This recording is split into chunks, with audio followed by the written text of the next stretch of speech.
오늘 말씀 다시 한번 열왕기상 19장 1절로 8절입니다. 열왕기상 19장 1절로 8절 말씀 저와 여러분이 한 절씩 번갈아 가면서 교독하도록 하겠습니다. 이번에는 우리 교우 여러분들이 먼저 1절 봉독하시겠습니다. 시작. 아합이 엘리야가 행한 모든 일과 그가 어떻게 모든 선지자를 칼로 죽였는지를 이세벨에게 말하니 이세벨이 사신을 엘리야에게 보내어 이르되 내가 내일 이맘때에는 반드시 내 생명을 저 사람들 중 한 사람의 생명과 같게 하리라. 그렇게 하지 아니하면 신들이 내게 벌 위에 벌을 내리니 마땅하니라 한지라. 그가 이 형편을 보고 일어나 자기의 생명을 위해 도망하여 유다에 속한 브엘세바에 이르러 자기의 사안을 그곳에 머물게 하고 자기 자신은 광야로 들어가 하룻길쯤 가서 한 로뎀나무 아래 앉아서 자기가 죽기를 원하여 이르되 여호와여 넉넉하오니 지금 내 생명을 거두시옵소서. 나는 내 조상들보다 낫지 못하나이다 하고 로뎀나무 아래에 누워 자더니 천사가 그를 어루만지며 그에게 이르되 일어나서 먹으라 하는지라. 본즉 머리맡에 숯불에 구운 떡과 한 병 물이 있더라. 이에 먹고 마시고 다시 누웠더니 여호와의 천사가 또다시 와서 어루만지며 이르되 일어나 먹으라. 내가 갈 길을 다 가지 못할까 하노라 하는지라. 다 같이 이에 일어나 먹고 마시고 그 음식물의 힘을 의지하여 40주 40야를 가서 하나님의 산 호렙에 이르니라. 아멘. 말씀의 제목을 다 같이 한번 읽어보시겠습니다. 자, 시작. 어루만지며 이르되 일어나 먹으라.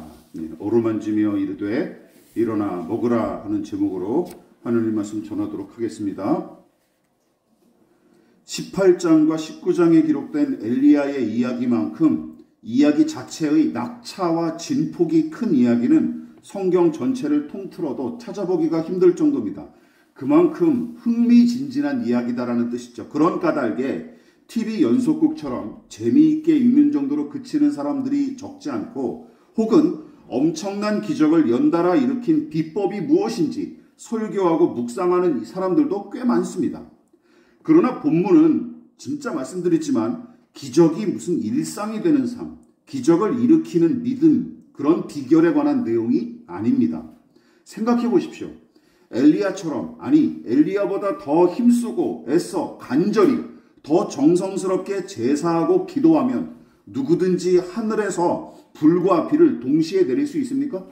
엘리야보다 더 정성스럽고 더 힘들게 기도하는 사람들이 얼마나 많습니까? 근데 그런 일이 쉽게 일어나나요? 그렇지 않습니다.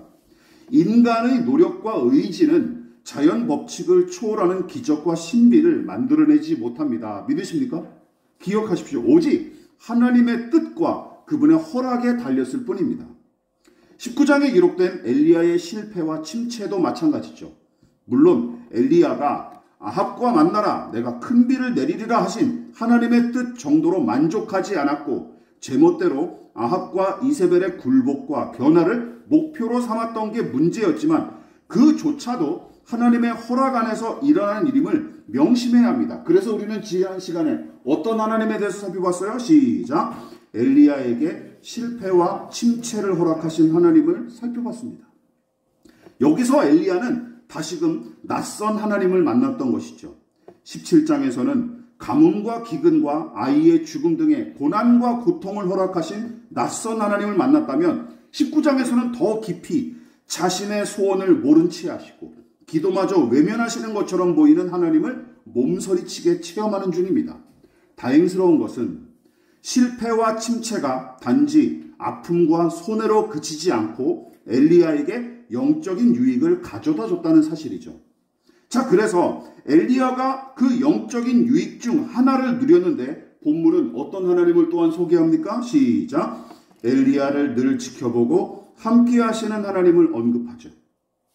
엘리야는 유다의 브엘세바까지 달아났다가 그곳에 자기 시종을 남겨두고 저 혼자 죽을 생각으로 깊은 광야까지 달아났으나 하나님은 그의 걸음을 일일이 다 헤아리셨고 죽기 위해 홀로 숨어들었던 광야의 로뎀나무 아래까지 쫓아오시죠. 엘리야는 그 하나님을 새롭게 그리고 더 깊이 만나고 있는 거예요. 그것이 바로 엘리야가 누렸던 영적인 유익이죠. 그러니까 처음에는 자신의 소원과 목표를 외면하고 묵살한 것처럼 보이는 하나님께 매우 실망했고 급기야 모두에게 실망감만 안겨주는 쓸모없는 인생처럼 생각하는 데까지 자기 자신을 그렇게 바라봤던 것이죠. 거기까지 이르렀던 까닭에 뭐라고 호소했던 겁니까? 이제 다 끝났습니다. 저는 조상들보다 못난 놈이니 그냥 저를 데려가 주십시오 라고 호소한 게 이게 그냥 거저 나온 게 아니라는 것이죠. 거기까지 이루고 만 것입니다. 그러나 하나님은 그를 내내 지켜보시고 함께 하셨을 뿐만 아니라 그의 상한 몸과 마음을 서서히 회복하도록 도우시죠. 바로 여기서 우리는 또 다른 하나님을 본문에서 한 번 더 만납니다. 어떤 하나님? 시작. 엘리야를 회복하시는 하나님을 드디어 만납니다. 여러분, 하나님은 단순히 엘리야의 처지를 팔짱 끼고 앉아 내내 주시하는 관찰자나 상대방의 동의를 구하지 않고 맹목적으로 쫓아다니는 스토커가 아니십니다.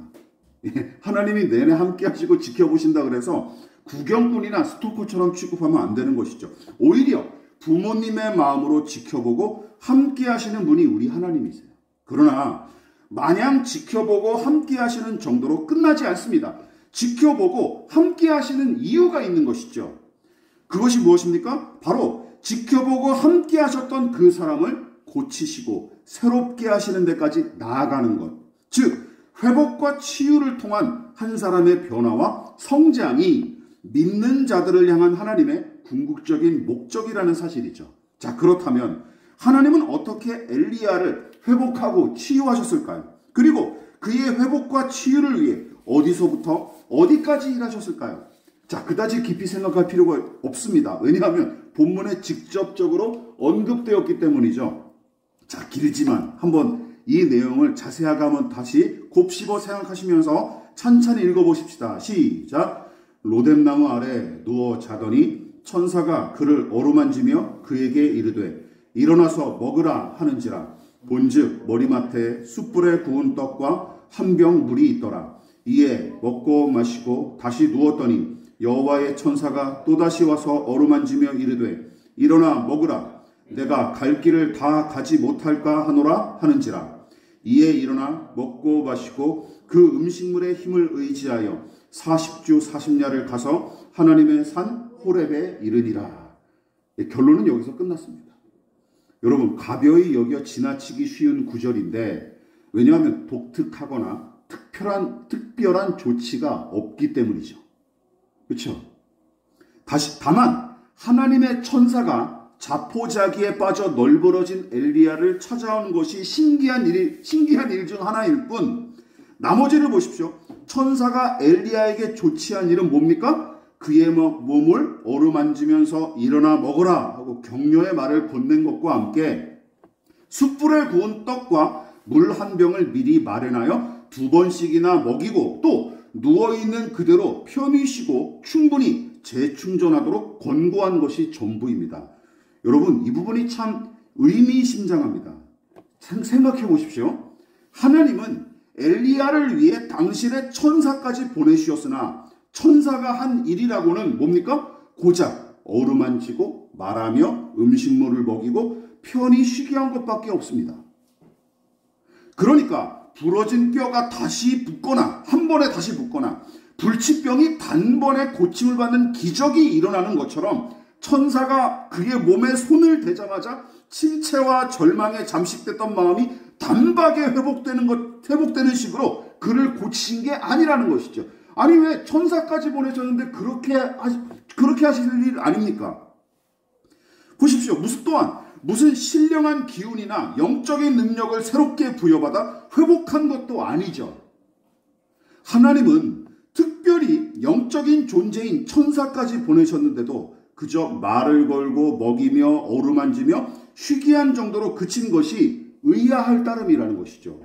왜냐하면 생각해 보십시오. 여러분, 소위 신령한 은사를 발휘한다고 소문난 오늘날 사역자들의 행태와 너무나 다르기 때문입니다. 생각해 보십시오. 지금도 개신교회 안에 적잖은 사역자들이 치유와 예언과 환상과 방언 등의 은사를 제 소유인 것처럼 주장할 뿐만 아니라 성령 하나님을 제 마음대로 부릴 수 있는 무슨 똘마니 취급하는 것은 물론이고 입신의 경지를 운운하며 손짓, 발짓 한 번으로 눈빛 한 번으로 사람들을 쓰러뜨린답시고 사기를 치는 작자들이 여전히 활개치고 있지 않습니까? 그런데 성령 충만한 사역자, 신령한 주의 종이랍시고 자처하는 그들이 엘리야와 비슷한 처지에 놓인 이런 교인을 만난다면 어떤 일이 벌어질까요? 본문의 천사처럼 할까요? 절대로 그러지 않을 겁니다. 이게 바로 제가 오늘 문제 제기하는 거예요. 대개 머리에 쥐가 날 때까지 안수하거나 안찰이랍시고 등짝에 멍이 들 때까지 때렸을 것 같습니다. 그렇지 않겠습니까? 또는 그의 회복을 위해 기도한답시고 자포자기에 빠진 사람을 향해 내내 알아들을 수 없는 말을 옆에서 떠들어대거나 침체에 빠진 사람의 은밀한 불신앙과 죄악이 실패와 침체의 원인인 것처럼 호도하며 정죄와 비난을 그 곁에서 일삼았는지도 모르죠. 여러분, 그러나 이런 식의 맹목적인 신앙과 서투르고 섣부른 이런 진단은 절망한 사람을 사망으로만 이끌어갈 뿐입니다. 그런 폐해들을 얼마나 많이 제가 목격했는지 몰라요. 절망에 빠진 사람을 회복시키는 게 아니라 오히려 사망으로 이끈다는 것이죠. 하지만 다행스럽게도 어설픈 믿음과 단편적인 신앙 지식으로 세상과 사람을 함부로 재단하고 으스대기 일수인 사역자들과 다르게 하나님은 당신의 종 엘리야를 지극히 사랑하고 아끼셔서 그의 회복을 위해 최선의 방법을 사용하셨는데 여러분, 그 회복의 첫 단추는 다름 아닌 엘리야의 몸의 필요를 먼저 채워주는 것이었습니다. 믿으십니까? 몸의 필요를 먼저 채워주는 것. 여기서 제가 언급한 몸의 필요란 단순히 육체만을 가리키는 것이 아니라 정서적 혹은 정신적 필요까지를 포함하는 것이죠. 자, 그러니까 하나님은 절망과 침체에 빠진 엘리야에게 천사를 보내주시는 기적을 또다시 베풀어 주셨지만 우리가 주목해야 될 것은 이것이죠. 영적인 존재인 천사만 감당할 수 있는 무슨 신비하고 놀라운 기적을 일으켜서 널브러진 엘리야를 이렇게 세우지 않으시고 우리같이 보통 사람도 얼마든지 할 수 있는 격려의 말과 친밀한 어루만짐과 음식물과 충분한 휴식을 통해 그의 회복을 도모하시죠. 이게 오늘 우리가 주목해야 될 내용입니다. 독특하죠. 여러분, 이 부분을 유념하십시오. 대개는 천사가 나타난 기적을 주목하고 거기에 환호하며 손뼉을 치기는 쉽지만 저는 그 천사를 통해 지극히 평범하기 이를 데 없는 방식으로 엘리야의 회복을 도모하신 하나님과 그분의 방법이 더 신기하고 놀라웠을 따름입니다. 앞서 언급했다시피 영적인 존재인 천사까지 동원해서 그 천사가 나타나 보통 사람은 감당하기 힘든 방식으로 엘리야를 단번에 회복시켰다고 상상해 보십시오. 천사가 나타났는데 갑자기 무슨 염력을 발휘하더니 엘리야의 상한 마음이 단번에 고쳐지고 그 벌떡 일어나서 다시 아합 앞에 나서는 거예요. 이런 일이 벌어졌다고 상상해 보십시오. 그렇다면 이런 문제가 발생해요. 하나님 안에서 이루어지는 회복과 치유의 은혜는 특별한 사람한테만 허락된 것처럼 생각하기가 쉽습니다. 또한 온전한 치유와 회복은 어떻게 특별하고 특수한 방식으로만 누릴 수 있게 됐다는 괴상한 결론에 이르게 되는 거예요.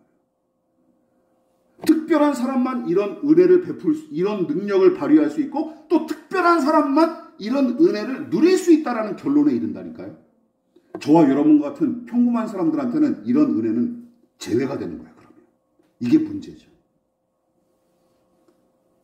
그런데 중요한 건 실제로 많은 신자가 이런 식의 신앙과는 신봉하는 까닭에 신기한 기적을 통한 회복과 치유를 바라고 또한 성경이 가르친 적도 없는 특수한 은사와 특별한 사람만 찾아다니는 게 문제라는 것이죠.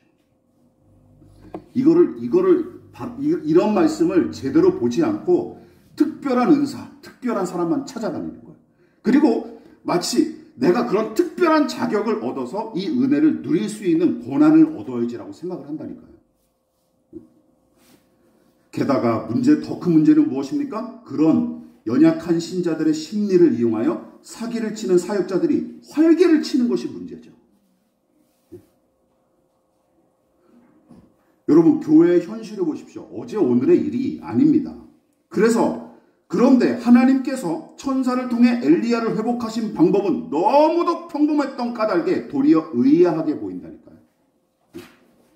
그럼 보십시오. 엘리야처럼 절망에 빠져 침체에 사로잡힌 사람들을 회복시키기 위해 하나님께서 비슷한 방법을 사용하신 사례가 성경 이곳저곳에 넘쳐납니다. 그런데 사도 바울이 재판받기 위해 배를 타고 로마로 압송되던 중에 벌어진 이야기도 그 중에 하나죠. 자, 무슨 일이 있었습니까?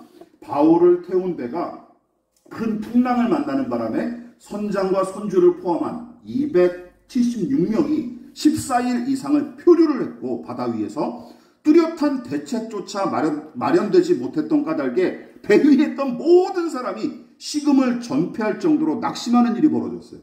그런데 바울은 그들을 구하시겠다는 하나님의 말씀을 들은 뒤에 다음과 같이 권면하기에 이르죠. 제가 읽어보겠습니다. 눈으로 보십시오. 날이 새어가매 바울이 여러 사람에게 음식 먹기를 권하여 이르되 너희가 기다리며 먹지 못하고 줄인 지가 오늘까지 열나흘인즉 음식 먹기를 권하노니 이것이 너희의 구원을 위하는 것이요 너희 중 머리카락 하나도 잃을 자가 없으리라 하고 떡을 가져다가 모든 사람 앞에서 하나님께 축사하고 떼어 먹기를 시작하며 그들도 더 안심하고 받아 먹으니 배에 있는 무리의 수는 전부 276명이었더라. 여러분, 덴마크의 철학자이자 신학자인 키르케고르가 절망을 가리켜서 죽음에 이르는 병으로 지적했듯이, 여러분, 절망에 사로잡힌 사람들이 죽기만을 기다리며 식음을 전폐한 모습을 보십시오. 먹고 마실 것이 없어서 굶은 게 아닙니다. 먹을 양식은 이미 충분했으나 바울이 나중에 먹이지 않습니까? 양식이 있었던 거예요. 근데 먹을 의지조차 없었던 것이죠. 왜 먹고 싶지 않았습니까? 예, 살아갈 의미를 잃었으니까. 살아갈 의지를 잃었으니까 말이죠. 본문의 엘리야처럼 깊은 절망감이 그들의 모든 의지를 꺾고 살아갈 소망마저 앗아갔기 때문이었습니다. 그때 바울이 뱃사람들의 회복과 구원을 위해 한 일이 무엇입니까? 하나님의 말씀으로 그들을 격려하고 감사 기도를 올려드린 것, 그리고 빵을 먹게끔 권면하고 함께 떼어 먹기 시작한 것이 구원과 회복의 시작이었습니다. 이 이야기에도 특별하고 신기한 방법은 등장하지 않습니다. 갑자기 파손된 배가 저절로 고쳐진다거나 아니면 풍랑을 헤치고 잠수함이 돼서 육지에 다다랐다거나 그런 얘기 없습니다. 여러분, 그뿐만이 아닙니다. 무엇보다 예수께서 십자가에 달려 돌아가셨다는 사실에 충격을 받고 절망에 빠진 제자들의 이야기에도 이런 패턴이 고스란히 나타나요.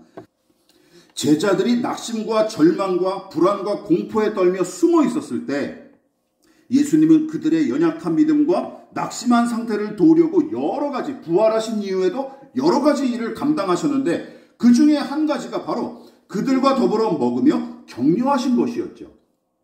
여러분, 절망의 무게에 눌린 무거운 발걸음으로 엠마오를 향해 가던 두 제자가 있었는데 무슨 일을 계기로 그들이 용기와 소망을 얻고 회복의 은혜를 누렸는지 함께 살펴보십시오. 누가복음 14장 시작. 그들이 강권하여 이르되 우리와 함께 유하사이다. 때가 저물어가고 날이 이미 기울었나이다 하니 이에 그들과 함께 유하러 들어가시니라. 그들과 함께 음식 잡수실 때에 떡을 가지사 축사하시고 떼어 그들에게 주시니 그들의 눈이 밝아져 그인 줄 알아보더니 예수는 그들에게 보이지 아니하시는지라. 여기도 똑같은 패턴이 등장하죠. 사도 바울이 빵으로 감사의 기도를 드리고 함께 나누어 먹음으로써 낙심한 자들을 일으켰듯이 두 제자도 기도하시고 빵을 떼어주시며 그들과 함께 식사 자리에 참여하신 예수님을 통해 믿음과 소망이 회복이 됩니다. 기억하십시오. 로뎀나무 아래 누운 엘리야와 바다를 표류했던 승선인들, 그리고 낙심한 두 제자를 회복시킨 것은 공교롭게도 무슨 특별하거나 신비한 일이 아니라 허기진 배를 채우는 음식과 상한 마음을 격려하는 말과 친밀한 함께함이었습니다. 믿으십니까? 이것이었어요. 그러나 제자들의 극적인 회복 이야기가 하나 더 남았죠. 더군다나 이 이야기의 주인공들은 오늘 나오는 무명의 글로바와 나머지 한 명의 이름은 나와 있지도 않아요. 그런데 이 이야기의 주인공은 베드로를 비롯한 집계제사들이죠. 예수께서 다시 살아나셨다는 소식을 진즉에 전해 들었을 뿐만 아니라 이미 부활하신 예수님을 그 전에 2번씩이나 만났는데도 이 집계제자들이 깊은 자괴감과 자책함에 사로잡힌 채 물고기 잡으러 다시 디베랴 호수로 도망치듯 떠나죠. 그러나 예수님은 또다시 거기까지 찾아오셨고 그곳에서 그들은 다시금 회복의 은혜를 누립니다. 자, 그렇다면 예수께서 제자들을 회복시키기 위해 맨 먼저 조치하신 일은 무엇일까요? 이제는 여러분들이 다 아시겠죠. 이미 다 예상했다시피 요한복음은 예수께서 숯불에 구운 생선과 빵을 마련하여 먹이셨다고 기록합니다. 자, 익숙한 구절이죠. 읽어볼게요. 시작. 예수께서 이르시되 와서 조반을 먹으라 하시니 제자들이 주님이신 줄 아는 고로 당신이 누구냐 감히 묻는 자가 없더라. 예수께서 가셔서 떡을 가져다가 그들에게 주시고 생선도 그와 같이 하시니라. 이것은 예수께서 죽은 자 가운데서 살아나신 후에 3번째로 제자들에게 나타나신 것이라. 처음 예수님을 만났을 때처럼 밤새도록 그물을 내렸으나 물고기 한 마리도 잡지 못한 제자들. 예수님을 배신하고 달아났던 일 한 가지만으로도 견디기가 힘들어서 찾아온 이 디베랴 호숫가. 그곳까지 찾아오신 예수님은 그들을 향해 일장연설을 늘어놓지 않으십니다. 물론 예수님은 처음 그들을 부르셨을 때처럼 비슷하게 물고기를 잡는 신기한 기적을 일으키셨지만 정작 여러분 이게 또 재밌죠. 제자들은 자기가 잡은 물고기가 아니라 주님이 주신 아침상으로 먹습니다. 자기가 잡은 물고기로 끼니를 때우지 않고 예수님이 마련하신 생선을 먹고 배를 채우죠. 제자들의 진정한 회복은 거기서부터, 즉 주께서 마련하신 따뜻한 밥상으로부터 시작되었습니다. 성경에 이런 이야기가 즐비합니다. 여러분들이 잘 안 찾아보셔서 그렇지. 다시 강조합니다. 제자들은 대단한 기적을 통해 회복된 게 아닙니다.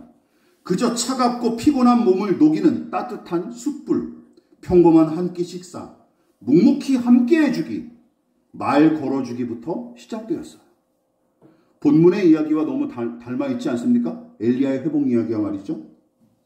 여러분, 지치고 상한 몸과 마음, 거기에 우선 필요한 것은 유창한 설교나 연설이 아닙니다. 일천마디의 말로 설교하고 방언으로 기도하는 것보다 따뜻한 격려의 말 한마디와 든든한 밥상 한 상이 더 필요한 것이죠. 누군가가 겪는 침체와 고난을 멀찌감치 팔짱을 킨 채 구경하는 관객이 수천 명인들, 이게 무슨 소용입니까? 그렇지 않습니까? 관객이 나를 쳐다보는, 고난에 빠진 나를 바라보는 관객이 수천 명, 수만 명인들 내게 무슨 소용입니까? 또한 고난을 겪고 슬퍼하는 사람에게 조언이랍시고 이런저런 말을 내뱉으며 진단하기에 급급한 영적인 꼰대들은 고통당하는 사람의 회복과 치유가 목적이 아니라 그를 발판 삼아 자기 의의를 드러내려는 양아치에 불과할 뿐입니다. 기억하십시오. 우리 양아치. 문제는 그리스도인으로 자처하는 저와 여러분을 포함한 많은 신자들이 엘리야에게서 나타난 천사처럼 실패와 침체에 빠진 제자들을 찾아가신 예수님처럼 지치고 상한 자들과 고통당하는 이웃의 진정한 치유와 회복을 위해 그들의 상한 마음을 격려하고 지친 삶을 위로하고 주림배를 채워주며 우는 자들과 함께 울기는커녕 하나님을 통해 자신의 만족과 제 가족의 안위만 구하기에 급급하고 이웃의 고통은 아예 관심이 없거나 그저 구경거리로 소모될 뿐입니다. 많은 그리스도인이 그런 식으로 이웃을 대한다는 것이죠. 심지어 어줍잖은 성경 지식과 신앙 경력을 앞세워서 낙심과 침체에 빠진 이들의 망가진 삶과 상한 마음에 또다시 상처를 내는 사람들이 얼마나 많습니까? 묵묵히 밥상을 내주고 등을 두드려주며 함께 해주는 일은 솔직히 얘기해서 예수를 믿는답시고 설레발치는 신자들보다 불신자들이 훨씬 더 잘 감당합니다. 이게 현실이에요. 상식적으로 생각하는 사람이라면 이 사실을 부정하기가 어려울 겁니다. 여러분, 특별히 서비스 직종에 근무하는 노동자들이 진상 고객으로 가장 손꼽는 부류가 누굽니까? 예, 개신교 목사들과 교인들이에요. 부정할 수 없고 택시기사들 다 물어보십시오. 예. 그리고 영업하는 분들한테 다 물어보십시오. 진상 떠는 사람들 대부분 부류가 누군지. 개신교인들이에요. 천주교인들도 아니에요. 천주교인들은 우리 고상해요. 예. 이상하죠? 이제는 삼척동자도 다 아는 사실입니다. 우리나라에서 말이죠. 그래서 작금의 개신교 신자들은 완고하고 살벌한 율법주의자들이거나 아니면 신앙을 빙자하여 제 이익과 성공을 도모하는 기복주의자들, 이 두 부류가 대부분이에요. 솔직히 얘기하면 율법주의자들이나 기복주의자들. 따뜻한 격려의 말 한마디, 정성 들여 마련한 식사, 등을 두드리고 손을 잡고 귀를 기울이며 눈을 맞추는 행위, 기쁠 때나 슬플 때나 늘 함께하기 등등 가장 기본적이고 기초적인 배려와 섬김조차 사라진 마당에 성시화나 민족복음화는 물론이고 하나님 나라 확장과 타락한 세상의 회복 등은 허튼 소리에 불과합니다. 허튼 소리에 불과해요. 엘리야의 회복은 지극히 평범한 일들과 누구나 할 수 있는 작은 섬김을 통해 시작되었습니다.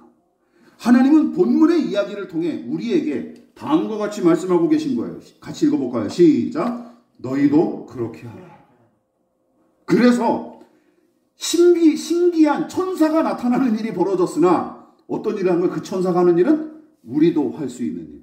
하엄이나 그 아이들도 할 수 있는 일을 보여주신 거예요. 말씀을 마무리하도록 하겠습니다. 이 설교를 준비하던 지난 주간 예기치 않게 몇몇 제자들과 연락이 닿았는데 어떤 제자는 귤을 보냈다며 메시지를 보내고 다른 제자들과는 오랜만에 만나 함께 식사를 했습니다. 몇 달 만에 만난 것 같아요. 그리고 그 사람들만 계속 연락을 합니다. 진심으로 고마웠습니다. 단독 사역을 시작할 때부터 고지식할 뿐이고 능력은 쥐뿔도 없는 별로 쓸모없는 목사 취급받으면서 사역을 이어왔지만 지난 2년 전부터는 주위 사람들의 무관심은 물론이고 꺼름칙한 존재로 취급당하는 일이 더해졌던 게 사실입니다. 그뿐만 아니라 저 자신도 면벽 수양을 감행하는 스님처럼 고립과 고독의 길을 선택했던 까닭에 저 홀로 감당하고 감내하는 일들이 이전보다 훨씬 더 많아졌던 게 사실입니다. 또한 명절이나 새해가 되면 200여 명 이상의 지인에게 부지런히 안부 문자를 먼저 보내고 상대방이 연락하지 않아도 먼저 연락하기를 주저하지 않던 사람이 바로 저였는데 이제는 그마저도 다 내려놓았고 먼저 연락하는 사람은 극소수에 불과합니다. 여러분 한번 생각해 보십시오. 제가 큰 교회 목사고 수백 명, 수천 명을 거느린 목회자라면 사람들이 모르는 사람들한테도 전화가 왔을 거예요. 그렇지 않겠습니까? 그게 바로 현실입니다. 세상의 기준으로는 자랑할 것이 없는 목회자, 그래서 관계를 맺고 교제해봤자 딱히 이익을 얻을 게 없는 처지에 놓였으니 우리 교회와 설교자 같은 사람을, 저 같은 사람을 기억하고 염두에 두는 사람들이 얼마나 되겠습니까? 얼마나 되겠습니까? 그래서 가끔이라도 먼저 연락하고 찾아와주는 몇몇 제자들과 지인들이 정말 고맙습니다. 그리고 지난 2년의 세월을 견딜 수 있었던 원동력 중 하나가 바로 그런 사람들이었던 것이죠. 많은 사람들이 아니라 그런 소수의 사람들이 저를 위로해주고 격려해 주었습니다. 그리고 소수의 사람들이 그런 역할을 했지만 저는 큰 은혜를 받을 수 있었다는 것이죠. 혹시 우리 주위에 이러지도 저러지도 못한 채 엘리야처럼 널브러져 있는 사람이 있습니까? 그리고 그가 회복되고 치유되기를 진심으로 바라고 계십니까? 신기하고 특별한 사건이 일어날 때까지 기다리지 마십시오. 낙심하고 좌절한 사람을 위해 전화 한 통을 해주고 격려의 문자라도 보내주시기를, 슬퍼하고 아파하는 사람 곁으로 다가가 주시기를, 좀 더 신경 써서 밥이라도 사 먹일 수 있기를, 외로움과 서글픔에 젖은 그의 손을 잡아주기를 부탁을 드리겠습니다. 반대로 침체와 절망에 사로잡힌 당사자가 여러분 자신이라면 태어나자마자 중환병을 앓은 아이를 살려주십사 간절히 금식하고 엎드려 기도했으나 아이가 죽은 후에는 일어나 몸을 단장하고 꾸역꾸역 음식을 먹었던 다윗을 생각해 보십시오. 사무엘하 12장입니다. 또한 불의의 사고로 금쪽 같은 25살짜리 아들을 잃고 밥을 먹는 자신이 혐오스러워서 토악질을 해댔다가 결국은 그 밥을 먹으며 살아가고 살아내야 한다는 사실을 인정했던 박완서 작가님처럼 여러분, 여러분 자신을 향한 지나친 혐오와 비하를 그치고 당신 몸의 필요를 채우기 위해 조금씩 애쓰다 보면 계절이 변화하듯이 회복과 치유의 은혜가 서서히 저와 여러분에게 임할 줄로 믿습니다. 믿으십니까? 예, 이것이 제가 지난 2년 동안 체험하고 겪어왔던 일들입니다. 그래서 오늘 이 설교와 맞닥뜨려서 제가 한 주간 동안 원고를 작성하는데 많이 힘이 들긴 했습니다. 생각이 너무 많아서 힘이 들긴 했습니다. 여러분, 회복하시고 치유하시는 하나님의 은혜가 저와 여러분의 손과 발을 통해 전해지고 나눠질 수 있기를, 침체와 낙심에 빠진 사람이 바로 당신 자신이라면, 여러분 자신이라면 그 은혜를 힘입어 온전한 회복과 치유의 은혜를 누릴 수 있기를 진심으로 축원을 드리겠습니다. 지금은 우리를 위하여 십자가에 몸부려 피 흘려 돌아가신 예수 그리스도의 한량없으신 은혜와 하나님 아버지의 지극하신 사랑하심과 성령 하나님의 영원한 사귐이 오늘 이 시간 진정한 치유와 회복을 꿈꾸며 기대하며 겸손히 머리 숙인 사랑하는 성도들의 머리머리 위에 저들의 가정과 직장과 사업장과 학업과 장래 가운데 이 나라의 민족과 한국교회와 저 북녘의 동포들과 세계와 열방 가운데 지금부터 영원히 함께 하시기를 간절히 축원하옵나이다. 아멘.